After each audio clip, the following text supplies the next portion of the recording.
Salut à tous et bienvenue sur la chaîne 12 points. Dans cette vidéo, je vais vous parler de la Suisse.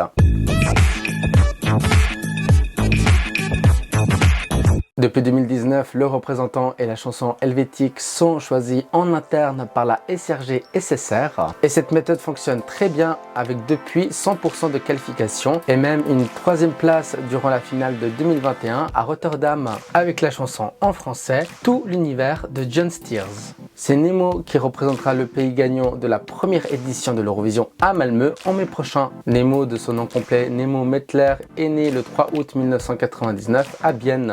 C'est un rappeur, chanteur et musicien suisse qui se définit comme non-binaire et préfère qu'on l'appelle sous le seul nom de Nemo. L'artiste joue du violon, du piano et de la batterie et fait plutôt comme style de musical du pop et du hip-hop. Sa carrière commence en 2015 avec la sortie de son premier EP intitulé Clownfish. En 2016, Nemo sort son 2e EP Moment Kids et l'année suivante obtient le prix du meilleur artiste suisse au Energy Music Awards et sort Fonds Bourreau, son 3e EP. Par la suite et jusqu'à l'année dernière, le Suisse sort plusieurs singles. En 2021, Nemo participe à la version suisse de Mask Singer où il termine à la 5e place sous le costume du panda. Au fil des ans, l'artiste bernois a reçu plusieurs prix aux Swiss Music Awards, dont le prix du meilleur talent, meilleur artiste masculin en solo et meilleure performance live. Nemo représentera donc la Suisse à Malmö avec le titre The Code. Avant de continuer cette vidéo, n'hésitez pas à la liker, à vous abonner et bien sûr d'activer la petite cloche pour ne louper aucune future vidéo pour suivre cette grande aventure que sera l'Eurovision 2024. Le titre The Code parle du voyage de Nemo qui a commencé en réalisant que Yel n'y était ni un homme ni une femme. Pour l'Helvète, se retrouver a été un long parcours et difficile. C'est un manifeste artistique de son voyage personnel, un morceau de musique distinctif qui combine le rap, la batterie, la basse et l'opéra.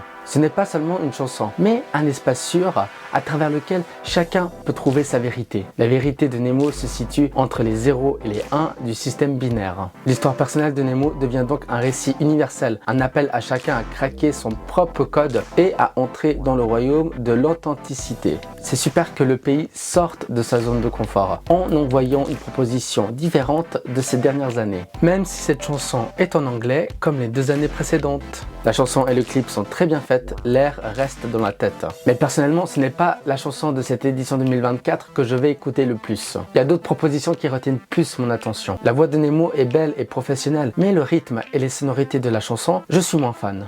Mais je dois souligner que le message passé dans cette chanson est juste magnifique. La mise en scène en Suède sera l'un des points les plus importants. Soit avec une bonne mise en scène et ça se qualifie, soit avec une mauvaise et ça reste en demi-finale. Peut-être qu'avec une mise en scène type comédie musicale, ça peut passer. Nemo succédera donc à Remo Forer et son Watergun qui ont terminé 20e de la finale avec 92 points l'année dernière à Liverpool. Et vous, que pensez-vous de la chanson The Code de Nemo? Écrivez votre avis, c'est dans les commentaires, c'est juste en bas de la vidéo. Et pour être au courant de toute l'actualité de l'Eurovision 2024, rendez-vous sur tous les réseaux sociaux de la chaîne 12 points et moi je vous dis à bientôt, ciao.